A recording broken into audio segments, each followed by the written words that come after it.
Hey crew, it's Coach Josh from GarageGangGyms.com coming to talk to you about the pull-up. The pull-up has got to be one of my favorite back exercises, favorite exercises overall, because it's so primal, right? You're climbing a tree, you get up there, you do a pull-up. So what we're going to talk about in this video is different ways to modify this pull-up, different grips that you can use, and even how to make it harder or easier based on what you need. So let's talk about the basic pull-up first. What are we doing? So you'll see me, I'll put my hands over the bar and I actually put my thumb next to my fingers. It's called a false grip. That allows me to simulate more real world situations, because where in life are you ever going to have a bar you could perfectly grab, and pull my elbows down. Now, I always want to make sure before I start, especially a pull, is that I'm getting a good stretch. So when I grab this bar, you'll see that I start in a really good stretched position, okay? That's going to help really open up my back, because the more I can get my back to stretch, the more I can pull with, right? So some people have a tendency to keep retracted. That's not where we want to finish our pull-up. We want to go from our stretched position through our retraction, then through the pull-up. And you'll see that in a second. I just wanted to get that out of the way before we continued on. So when I'm doing this pull-up, I hate the word chin-up. I know chin-ups are what you call palms to you or supinated grip. The reason I hate that is in your mind it means I got to get my chin over the bar. I don't care if your chin clears this bar. It's most likely going to. What I care about more is what you feel in your back. Okay, so when people think with their chin, when they get to the top, they're going to stick their head out and then their shoulders are going to round, and that's going to cause pain, and that's something we'll talk about in a little bit. So what I want you to think about is, again, you have that false grip, you've got your full hang. We will drive our shoulder blades down first, and what that's going to do is help pick up my chest, and then as quickly as I can flow through it, I want to pick up my chest and pull my elbows down. As I pull my elbows down, right, I'm not thinking with my hands. My hands can't really do much when I have this false grip. When I pull my elbows down, I'm going to keep my core on, of course, but I'm going to pick my chest up as high as I can, as if I'm trying to bring my chest to the bar, right? I want my chest to almost meet that bar. Now, going back to the core thing, yes, if I completely let go of my core, I can get more of a sensation in my back. But really what I'm feeling more of are just my vertebrae pinching. So I actually want a little bit of core engagement, so that as we pull, we're getting as much muscle contraction and our back will move as much under control than just throwing this arch. So let me get you to the top. So core is tight. I'm going to stretch. I'm going to take a deep breath. I'm going to get locked and flow from the hang through my retraction and bring my chest toward this bar. So watch this. Hang, breath, core, retract, follow. Breath, core, retract, follow. Chest. Now, with the pull-up, a great thing, and you just saw me do it right there, is I can pull myself up and pause. That's a good sign that you're in the right position. Can you do a pause? If when you pause, you feel your back, your mid-back, your lats, right? You can see the muscles that I'm working when I do that pull-up. If you see or feel that engagement, great. If you feel your neck, if you feel the front of your shoulder, your bicep, then you're probably in the wrong position or thinking about chin up. On the way down, I went in complete reverse. So I let my shoulders rise. I was going into that good stretch at the bottom, and then you heard me coach you through those cues again. It's very important on the way down. I feel my muscles stretching. And this goes for pull-ups. This also goes for pull downs. If you're pulling that bar to your chest, let's say you're in that seated position, as your arms come up, you want to feel a good stretch, follow through, retract, and pull. It's the same motion. One, you just are using your body and or more weight as your resistance. The other one, you're using a counterbalance machine. Now, let's talk about actually taking weight off of your body in order to make it easier.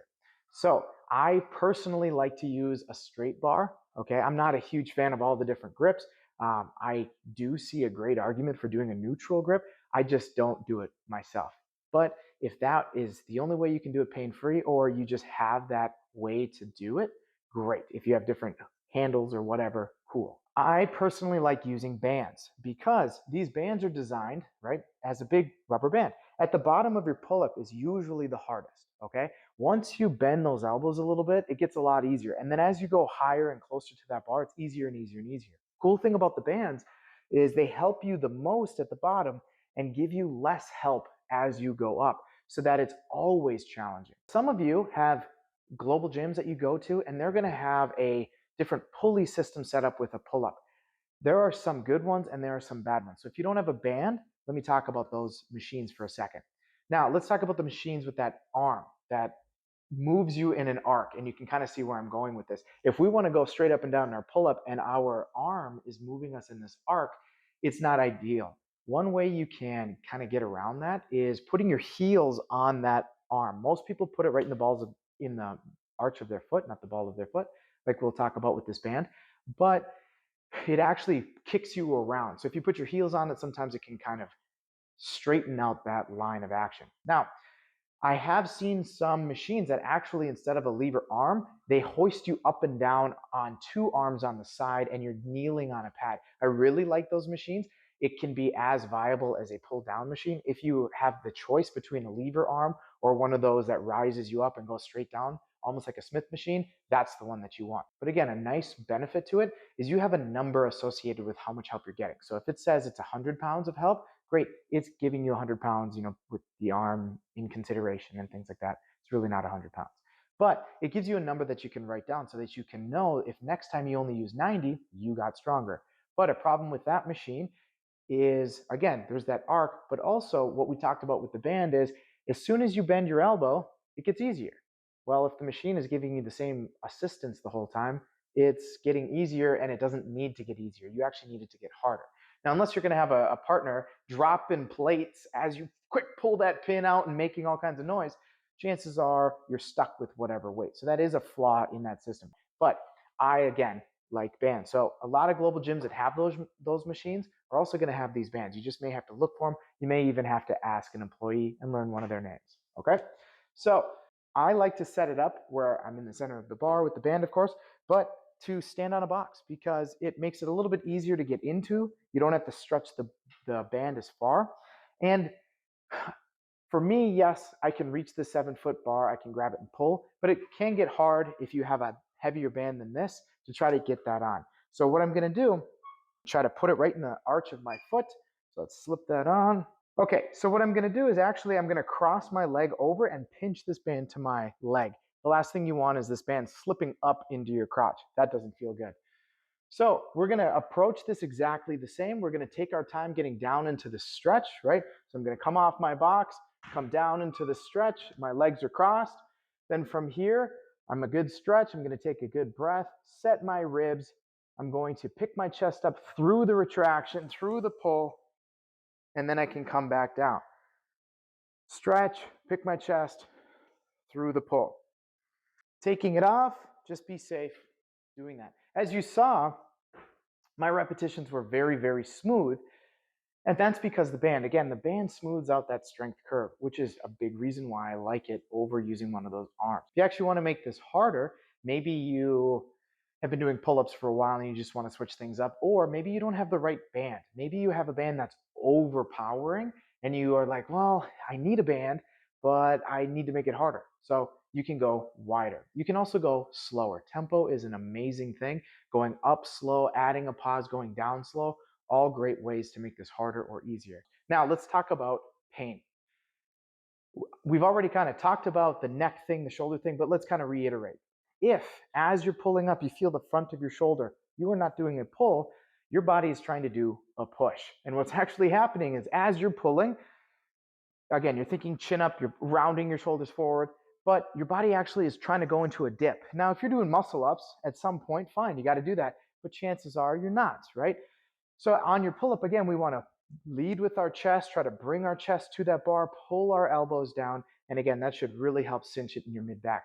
If you feel your lower back and it's uncomfortable, two things. One, you might be crossing your legs and putting them behind you too much, and it's causing you to arch. That's something to keep in mind. Something that might fix that, if you like to cross your legs like I do, is squeezing your glutes. That can help keep you in a better line, and it helps prevent you turning on your lower back and causing pain. Now, the second thing, and this happens often, is people get so focused on their mid and upper back, they forget about their core. So again, we're not trying to drop our ribs down so hard that it actually rounds us over and makes it impossible for us to pick up our chest. So while my core is on, my mid and upper back actually have to be able to extend with that tension, okay, that thoracic extension. This style of doing pull-ups is really great if you do shoulder presses over your head with a bar, if you're doing front squats, cleans, Arnold presses, if you've seen that video. A lot of exercises we do, deadlifts, cause or have a need for that thoracic extension without having a rounded back, right? So this pull-up can be a great exercise for that. This is Coach Josh with GarageGangGyms.com. That was the pull-up, and I'll see you next time.